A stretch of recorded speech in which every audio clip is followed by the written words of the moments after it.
tarde. Ziba, mais uma vez agradeço aí a presença, o convite, né? E é muito bom estar aqui no Telesaúde, podendo conversar um pouquinho com vocês sobre esse tema. Gostaria de saber se todo mundo está me ouvindo antes de começar uma apresentação. Dá um ok aí, só um oi aí no bate-papo. Ótimo, perfeito, Elisângela, obrigado. Bom, eu vou começar a minha apresentação. Hoje eu fui convidado para falar sobre o tema desprescrição. E a primeira coisa que me chama a atenção quando eu falo sobre esse tema é que durante os nossos cursos da área da saúde, muitas vezes a gente é convidado a aprender a prescrever. E poucas vezes nós somos convidados a desprescrever, ou a pensar criticamente nas nossas prescrições. Então, a gente se sente muito feliz de poder dialogar sobre esse tema por uma equipe de profissionais que atuam diretamente aí na atenção primária à saúde. Eu sou médico de família e comunidade e atual vice-presidente da Associação Capixaba de Medicina de Família e supervisiono o programa de residência de Medicina de Família e Comunidade da Universidade de Vila Velha. Bom, esse é meu roteiro de apresentação. Essa apresentação eu sempre tento fazer uma apresentação em torno de 20 a 30 minutos, para que a gente seja bem focado e que dê ferramentas práticas para a nossa atuação no nível primário. Eu pretendo falar um pouco sobre polifarmácia, a definição de prescrição inapropriada, prescrição conservadora e, por fim, falar um pouquinho sobre a desprescrição. Ok? Vamos lá, então. A primeira questão que chama a nossa atenção quando a gente pensa em desprescrição é que há cada vez mais, com as mudanças demográficas do nosso perfil populacional, que no início do século passado e com a evolução, passaram a mudar de um quadro de uma pirâmide etária em forma de pirâmide para uma pirâmide etária em forma de barril. Isso significa que nós temos um estreitamento da base e um alargamento do ápice. O que nós precisaremos aprender a lidar enquanto serviço de saúde, principalmente atenção primária, é que a nossa população ela será mais idosa, ela será mais velha. Nesse sentido, a gente passará a abrir mão de mais tecnologias e uso de recursos farmacológicos que cada vez mais também, com a evolução das ciências, passam a aparecer no nosso cenário de atuação. Okay? É nesse contexto que a polifarmácia se situa. Entretanto, apesar da gente observar um avanço das tecnologias e do uso e da advento de novos medicamentos, a gente observa uma associação direta entre a quantidade de medicamentos que um paciente toma e uma série de fatores observados em estudos observacionais. Então, o aumento dos efeitos adversos, com o aumento do número de medicamentos que um paciente toma, aumento de interações medicamentosas, associação com incapacidade, hospitalizações e com óbito. Com isso, parece que o número de medicamentos que um paciente toma é um preditor para que ele desenvolva alterações ou danos causados pelos próprios medicamentos. Okay? Daí, é importante a gente definir o que é considerado uma polifarmácia. Uma polifarmácia existem dois conceitos, um conceito quantitativo e um conceito qualitativo. O conceito quantitativo se refere ao número de medicamentos que uma pessoa toma. É considerado um paciente em polifarmácia aquele que toma mais de 4 fármacos num período maior que 6 meses. Okay? E num conceito qualitativo, é aquele paciente que está tomando medicamentos potencialmente inapropriados, independente do número de medicamentos que o sujeito está usando. Okay? Bom, nesse sentido, vamos tentar identificar o que seria uma prescrição inapropriada. Então, seria o risco de promover um acontecimento adverso superior ao benefício clínico, se há outras opções terapêuticas mais seguras e eficazes. Nesse sentido, a gente tem diversos tipos de prescrições inapropriadas que nós podemos ter com os nossos pacientes. Então, a primeira delas seriam medicamentos potencialmente inadequados para idosos. E a gente tem como exemplo clássico os benzodiazepinos, largamente utilizados pela nossa população, mas que ele é potencialmente inadequado para a população idosa. Medicamentos potencialmente inadequados para idosos devido à interação com doenças ou síndromes que podem exacerbá-los. Então, o uso de antipsicóticos na presença da doença de Parkinson, que pode causar uma piora da ataxia, uma piora do quadro de tremor que o paciente apresenta. Okay? Além disso, podem existir medicamentos que podem ser utilizados, mas podem ser utilizados com cautela em idosos. Tem que avaliar riscos-benefícios. Nesse sentido, a gente traz aqui como exemplo o AS na prevenção primária de eventos cardiovasculares em idosos maiores do que 80 anos. Então, observam que a prescrição inapropriada é um conjunto de fatores que levam a essa prescrição e que nós precisamos ficar atentos para identificar essa prescrição nos nossos pacientes. Bom, quanto a ficar atento, existem duas maneiras da gente ficar atento. Existe uma maneira de método implícito, no qual existe um julgamento clínico, normalmente feito pelo profissional de saúde. Ele tem um enfoque individualizado, porém ele tem uma baixa confiabilidade. A gente não consegue ter uma reprodutividade ou mesmo uma confiabilidade nessas informações, que depende de uma série de fatores, entre eles o juízo clínico do próprio médico ou profissional de saúde que vai lidar com aquele paciente. Então, uma pergunta que pode lembrar esse método clínico é: existe indicação do uso para essa medicação? Existem ferramentas, e a gente está trazendo aqui um exemplo, que é o Medication Appropriateness Index, que pode identificar quais medicamentos seriam danosos para um determinado paciente. É um checklist que vai focar naquele paciente que a gente está assistindo. Okay? Esse método implícito é o mais utilizado no nosso meio para identificar uma prescrição inapropriada, porém ele tem limitações, como a gente acabou de falar. Acontece que existem métodos explícitos para a gente avaliar essa prescrição apropriada.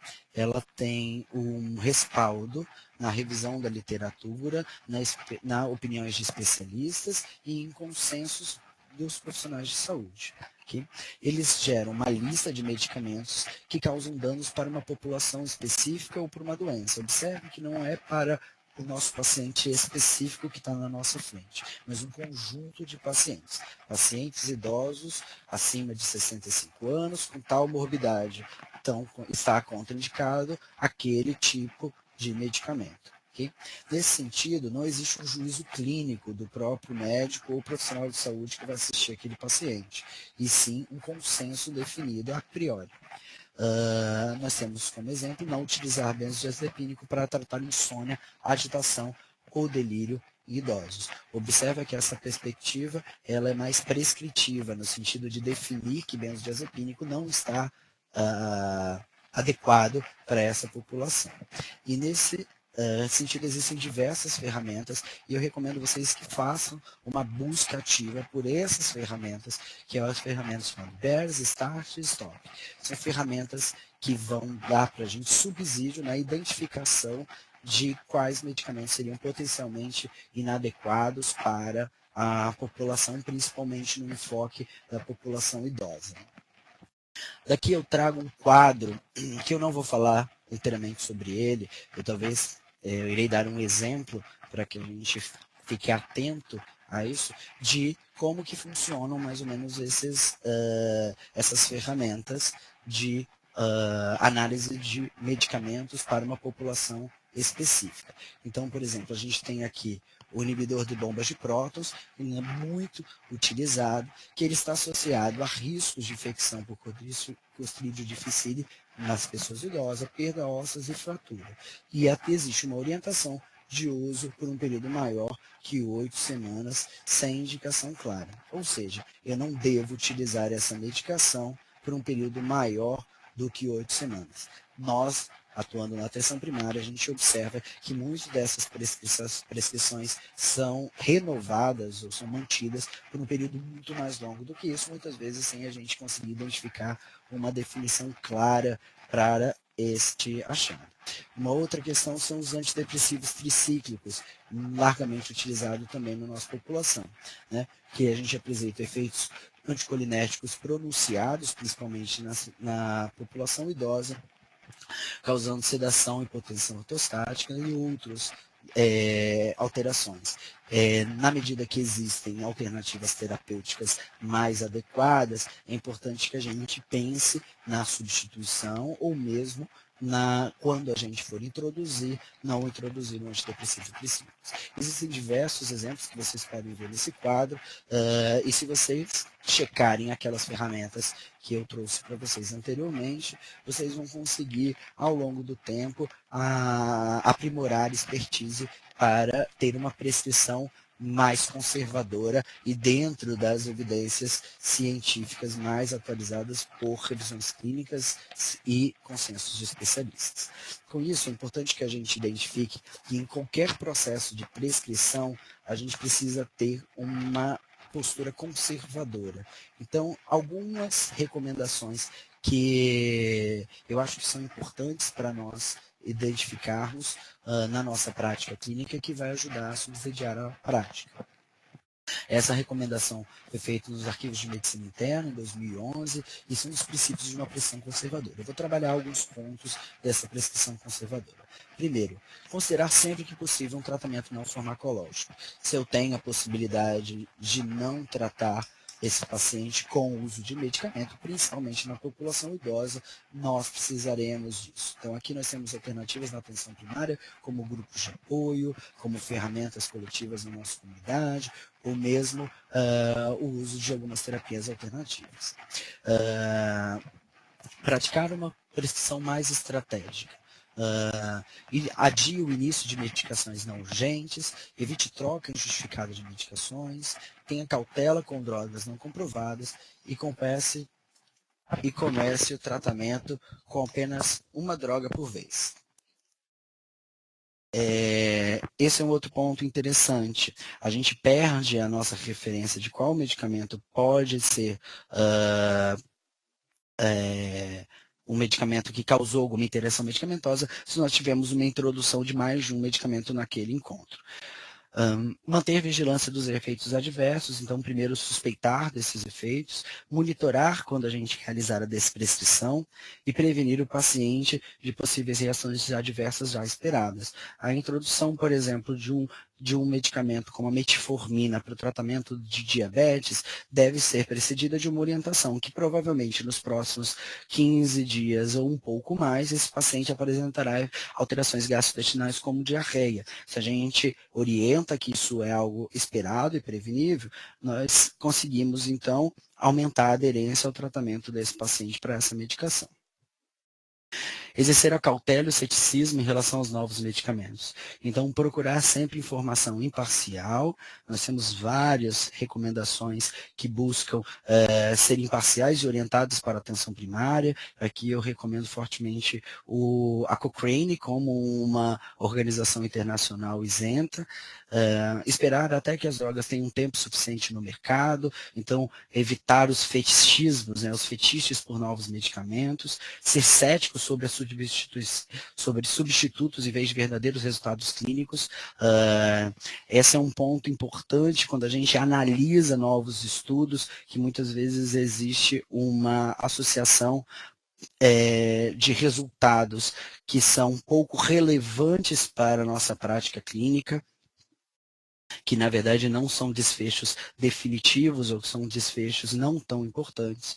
Então a gente acaba tendo também um fetiche por substitutos nessa análise dos estudos. Evitar ampliar indicações, evitar sedução para a farmacologia molecular, uma mudança numa molécula que por acaso criou um novo fármaco que o benefício em relação ao anterior seja muito pequeno. Cuidado com viés de seleção e resultados de pesquisas clínicas em pacientes que são selecionados para que aquele fim da pesquisa se concretize. Realizar um plano de cuidado compartilhado, e aqui é um ponto muito importante na atenção primária à saúde. Nós já dialogamos aqui no Telesaúde, nesse período destinado à Associação de Medicina de Família e Comunidade, que nós temos um encontro mensal sobre a construção do método clínico centrado na pessoa, e a possibilidade da construção de planos de cuidados compartilhados, que inclui não ceder automaticamente à solicitação de medicações pelos pacientes, considerar a não aderência antes de iniciar uma nova droga, evitar reiniciar o tratamento medicamentoso feito anteriormente sem sucesso, interromper tratamento com medicamentos desnecessários, esse é um ponto muito importante para a gente analisar e é o nosso tema de aula, respeitar o desejo do paciente e a continuidade daquele medicação. Considerar a longitudinalidade, pensar o resultado a longo prazo e modificações do processo de cuidado podem ter melhores resultados que drogas no momento. E esse é um ponto muito interessante para a nossa análise, para a gente pensar que uma nova estratégia no cuidado daquele paciente pode gerar melhores resultados do que a introdução de um novo medicamento. Bom, focando então no nosso tema, o que seria a definição de um processo de desprescrição?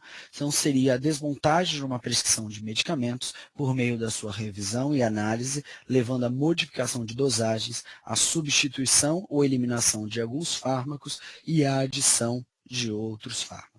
Observem que não é exatamente apenas a retirada, e sim a adição de medicamentos quando aqueles medicamentos de fato são potencialmente benéficos para aquele paciente. Existe uma discussão sobre o que motiva os profissionais de saúde, aqui o enfoque nos médicos da atenção primária à saúde, a realizar a desprescrição. E acontece que existem fatores que desmotivam esses profissionais e eles se sentem num efeito de nadando contra a maré. E nós percebemos isso no nosso dia a dia na atenção primária, porque a expectativa dos pacientes, a cultura da prescrição e a organização dos nossos serviços levam a gente levam os pacientes e também os profissionais de saúde a ter um enfoque do cuidado dentro da prescrição de medicamentos ou novas tecnologias. Então, esse processo de desprescrição, a priori, não é um processo fácil, não é um processo que, de fato, vocês conseguirão desenvolver essa desprescrição em todos os pacientes. Porém, ele se torna necessário no momento que a gente observa um aumento da polifarmácia e das associações que nós escrevemos lá no início. Independente de ser um processo fácil ou não, a gente precisa, por uma responsabilidade do cuidado, desenvolver essa habilidade. Alguns fatores técnicos e farmacológicos possibilitam um maior êxito nessa processo de prescrição.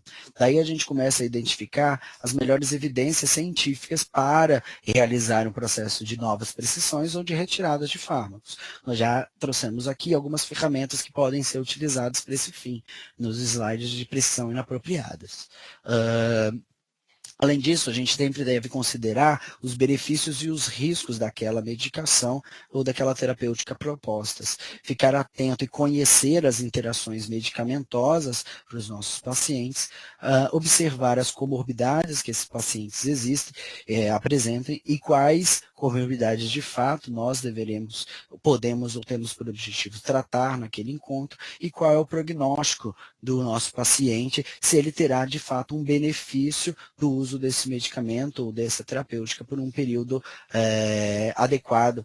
Muitas vezes a gente espera resultados terapêuticos com a introdução de novos medicamentos que vão acontecer ao longo de muitos anos e muitos idosos eles não vão se beneficiar daquela terapêutica. A gente tem alguns exemplos aqui com relação à prevenção primária, ou seja, antes de existir algum dano.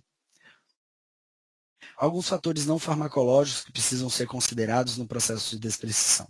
Então, nosso paciente está com uma funcionalidade física e social preservada, então ele tem uma grande expectativa de vida, ainda apesar de idoso. Esse é um paciente que talvez se beneficie a longo prazo da introdução de novos medicamentos ou mesmo da identificação de medicamentos inapropriados que ele poderá evoluir com a idade, né, e utilizando essa medicação. Então, nós precisamos pensar e ponderar se nós iremos fazer a retirada. A qualidade de vida desse paciente, um paciente que toma muitos números de medicamentos, se ele não está tendo prejuízo com com esses usos de medicamentos, incluindo aí a posologia, mas também efeitos adversos ou interações medicamentosas. Sempre buscar a autonomia e expectativa do paciente. Aqui é um ponto muito importante quando a gente vai decidir de uma maneira compartilhada. Não é apenas o desejo ou a expertise do médico que vai determinar essa retirada do medicamento, e sim a autonomia e expectativa do paciente ou do familiar. E aqui é um equilíbrio muito importante que a gente vai ter que lidar, que muitas vezes aquele momento que a gente identifica que o paciente está usando inapropriadamente o medicamento, talvez não seja o melhor momento para a gente fazer a retirada, e a gente vai precisar longitudinalmente buscar essa retirada em algum outro momento do cuidado.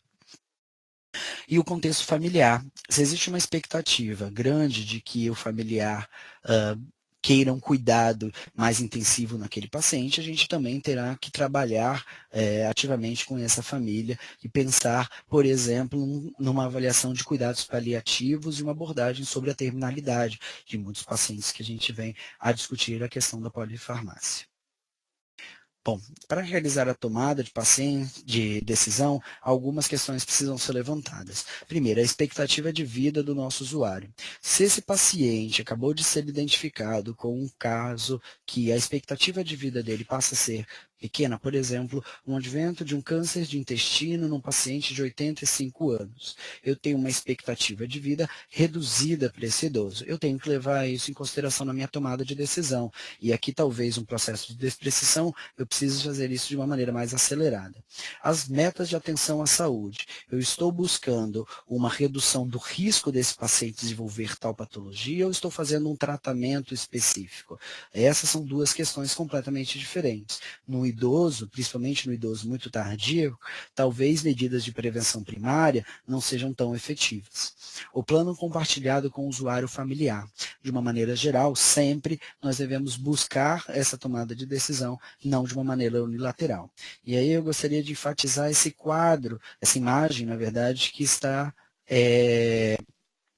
exposta aqui nesse slide. Então, nós consideramos uma base larga nessa prescrição adequada de acordo com que o paciente tem mais tempo de vida e eu tenho um objetivo mais curativo daquele tratamento. Quando eu passo a ter um paciente com menor expectativa de vida e mais próximo de cuidados paliativos, menor vai ser minha capacidade de ter um medicamento de fato adequado. Eu ainda tenho que pensar naqueles fatores de decisão que a gente conversou agora. Então, essa imagem ela traduz muito o que nós conversamos, que nós estamos conversando sobre a desprescrição, principalmente na população idosa. Bom, quais são pacientes elegíveis para a realização de desprescrição? Então, um paciente que a gente não tem muita dificuldade de identificar isso são pacientes em situações terminais em cuidados paliativos. Né? Os pacientes em final de vida, muito provavelmente se beneficiarão da redução de número de fármacos, evitando efeitos adversos e interações medicamentosas. Da mesma maneira, idosos frágeis, idosos que têm síndrome da fragilidade, por exemplo. Esses idosos, sem dúvida nenhuma, são mais suscetíveis a interações medicamentosas e efeitos adversos e terem danos causados por essa medicação. Uma cascata de prescrição. Né? A cascata de prescrição é ao prescrever ou introduzir uma nova terapêutica, não somente farmacológica, a gente acaba que puxa outros medicamentos e gera novos cuidados. O uso crônico, por exemplo, de antihistamínico de primeira geração, que é um indutor de sono, que é um hipnótico, né? Ele vai ficar mais sonolento, por exemplo. Isso tornará o meu idoso suscetível a novas investigações e procedimentos que podem gerar novos fármacos e uma nova prescrição. Então, eu preciso ficar atento que talvez, se eu tivesse retirado inicialmente aquele fármaco ou substituído por um mais adequado, eu poderia evitar uma cascata de prescrição. E por fim, na verdade, esse é um processo que ele deve ser incluído em qualquer processo de prescrição. Em qualquer processo de prescrição, eu preciso avaliar a racionalidade dessa prescrição e pensar em estratégias que sejam eticamente aceitáveis para este paciente. Bom, e como desprescrever? Existem dois modelos possíveis para realizar a desprescrição. Então, a primeira delas é uma desprescrição por poda. Um paciente em terminalidade, ou seja, que tem uma baixa expectativa de vida, eles podem se beneficiar de uma desprescrição mais pontual e enfática. Então, num curto período de tempo, eu retirarei os medicamentos considerados inapropriados por aquelas referências que nós conversamos anteriormente, de fato considerando as expectativas e a autonomia do paciente. Já o corte seletivo acontece quando eu tenho uma maior espera permitida, eu tenho maior possibilidade de cuidado ao longo prazo desse paciente, e eu posso avaliar junto com ele quais medicamentos seriam potencialmente inadequados e ao longo do tempo, ao longo do cuidado longitudinal típico da atenção primária à saúde, a gente conseguiria desenvolver uma retirada desses medicamentos potencialmente inapropriados. Bom, basicamente, aqui é um esquema de como executar a desprescrição. E eu vou começar enfatizando num processo de revisão. Qualquer prescrição ou renovação, é preciso fazer uma lista dos medicamentos que o paciente esteja utilizando. É importante analisar se essa prescrição está adequada para esse paciente. Se ele tem uma adesão, se está apresentando interações com outros medicamentos, ou se ele já apresenta efeitos adversos.